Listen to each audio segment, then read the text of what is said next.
Žmonės dažnai manęs klausia, Mikai, iš kur toks stiprus, greitas ir sveikas? Aš jam atsakau, tu mano galvoje, manęs nieks taip nėra klausęs gyvenime.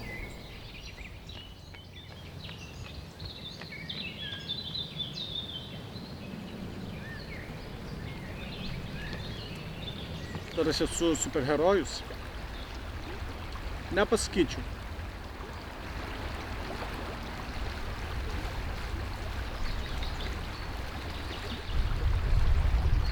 Ar aš esu pakeliui, kad juo tapčiau? Vienareikšmiškai taip.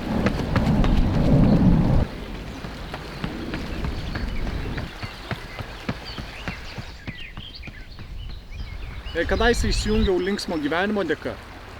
Dabar arčiau išsijungimo ribos esu gyvendamas aktyvų gyvenimą, bandydamas nubėgti atstumą, užlipti kalną, pakelti kažkokį svorį.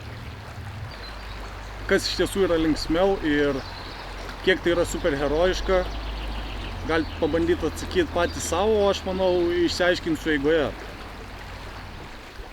Mano vardas Mikas, esu fizinio rengimo treneris blockboxing salėje. Galbūt galėčiau pavadinti save ir mėgėjų sportininku.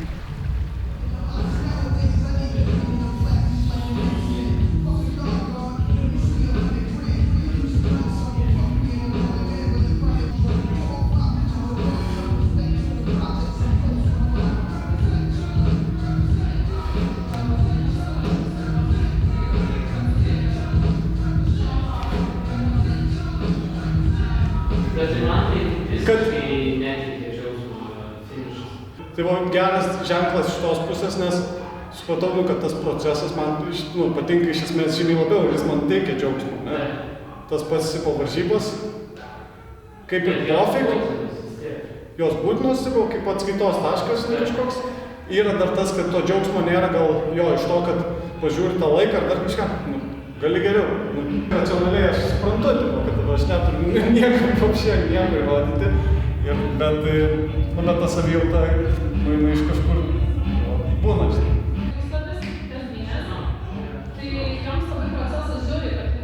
Kodėl filmuoju, tai noriu pasiprominti, noriu paprominti blockboxingą, noriu parodyti, ką darom. Tikiu tuom, ką darom, tikiu ir žmonėm, kurie čia dirba, kurie daro dalykus, tai yra ką papasakoti, yra ką parodyti, manau, tą ir padarysim.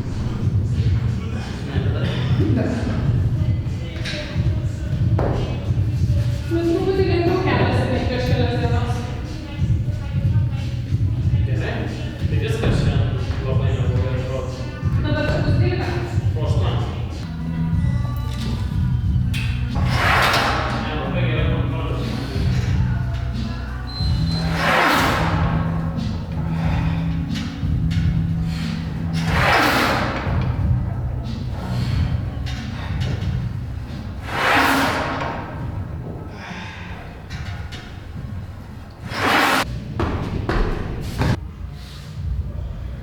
Ką reiškia būti superherojum?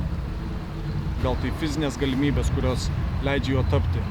Kaip žmogus bandysiu suprasti, gal tai emocinė ramybė ir pilnatvė. Pastaruoju metu gyvenime bandžiau susigyventi su fiziniais skausmais. Žiūrint iš šiandienos perspektyvos, tai gal nebuvo tiek fiziniai skausmai, kiek susiję su emocinė savijauta. Taip pat iš šiandienos perspektyvos žvelgdamas galiu drąsiai teigti, kad tuos skausmus jau pavyko palikti už nugarį ir manau, kad šitas etapas buvo visai superherojiškas. Tai vieną varnelę dedu čia, o dabar kaip ir krindžo pirmam kartui užtenka.